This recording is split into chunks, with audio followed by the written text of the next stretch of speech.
सूजू बेटा जाओ और झरने से 2 गुलाब के फूल तो लेकर आओ।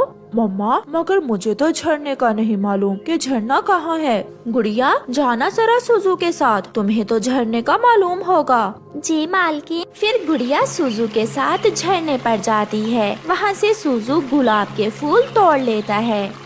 वो मैं कल से आपसे एक बात करना चाहता हूँ। बताइए बताइए क्या बात है।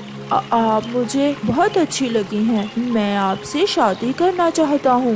ये सुनकर गुड़िया हैरान हो जाती है। क्या आप भूल गए कि मैं आपके घर में काम करने वाली हूँ? तो क्या हुआ, मैं माँ से बात कर लूँगा। आप बताएं आपको मैं कैसा लगा। गुड़िया गुलाब का फूल सूजू की तरफ फेंककर वहाँ से भाग जाती है। सूजू फूल उठाकर गुड़िया के पीछे पीछे उड़ता है। सामने वाले पेड़ पर बैठी हुई गौरी कव्वी ये सब देख और सुन रही थी। गरीब चिड़िया की गरीब बेटी महलों में रहने के सपने देख रही है। गौरी कव्वी चिड़िया से बहुत जलती थी, इसलिए वो सीधी गुड़िया की मालकिन के पास जाती है। मैंने खुद अपने कानों से ये सब सुना है और वो मक्कार चिड़िया इतनी सीधी नहीं है जितनी तुम उसे समझ रही हो। मैं अभी घर जाकर अपने बेटे से बात करती हूँ। बात नहीं करनी, गुस्से से बात करना और भगा दो उस गरीब चिड़िया को अपने घर से। मैं तुम्हें कोई और काम वाली ढूंढ दूंगी।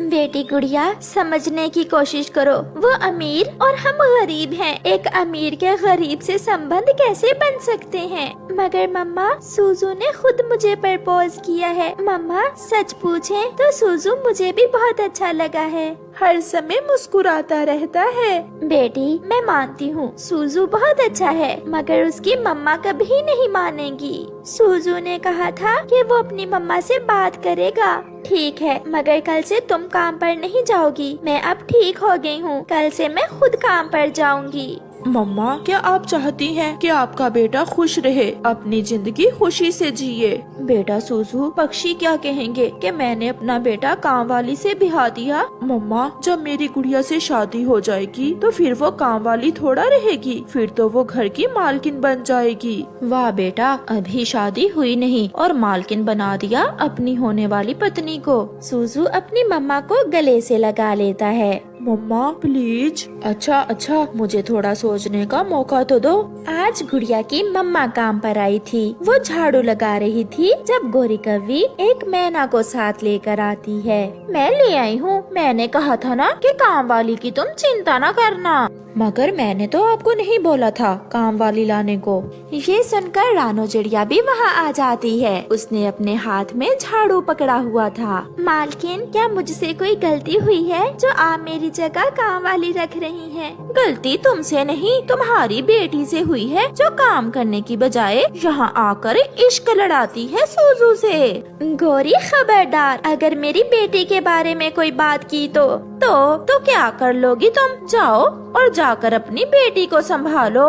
गौरी अच्छा ही हुआ जो तुम नई काम वाली ले आई हो, मुझे काम वाली की जरूरत थी। अगर आपने फैसला कर ही लिया है तो मैं अभी चली जाती हूँ। जो हुआ मालकिन जी, मुझे और मेरी बेटी को माफ कर देना। हम ये जंगल ही छोड़कर कहीं दूर चली जाएंगी। रोती हुई रानो चिड़िया वहाँ से चली जाती है। ठीक है गौरी, तुम जाओ और बेटी मैना आप कल से काम पर आ जाया करना। रात हो जाती है, सूजू भी घर आ जाता है। सूजू बेटा चलो। मगर कहाँ मम्मा? मेरे साथ, जल्दी करो। फिर मम्मा आगे आगे और सूजू पीछे पीछे। वो सीधे गुड़िया के घर जाते हैं। गुड़िया दरवाजा खोलती है। गुड़िया की मालकिन और उसका बेटा घर में चले जाते हैं। मम्मा चिड़िया डर जाती है कि अब उसकी मालकिन उसकी बेटी को बेइज्जत करने आई होगी। रानो मैं आपसे कुछ मांगने आई हूँ। मैं आपको क्या दे सकती हूँ मालकिन? मैं आपसे आपकी बेटी मांगने आई हूँ। क्या आप अपनी बेटी का ब्याह मेरे बेटे से करने पर राजी हो? ये सुनकर उन माँ बेटी को समझ नहीं आ रही थी कि वो क्या करें। मगर मालकिन आज तो आपने नई काम वाली रख ली थी। हाँ, क्योंकि जब गुड़िया उस घर में मालकिन बनकर आएगी तो उसे एक काम वाली की भी जरूरत होगी। ऐसा कहते हुए मालकिन गुड़िया को अपने गले से लगा लेती है। मम्मा ये तो मेरे लिए बहुत बड़ा सरप्राइज था। थैंक यू मम्मा, मैं हमेशा आपका अधिकार आपको दूंगा। ऐसे वो गरीब और अमीर चिड़िया एक दूसरे से जुड़ जाते हैं।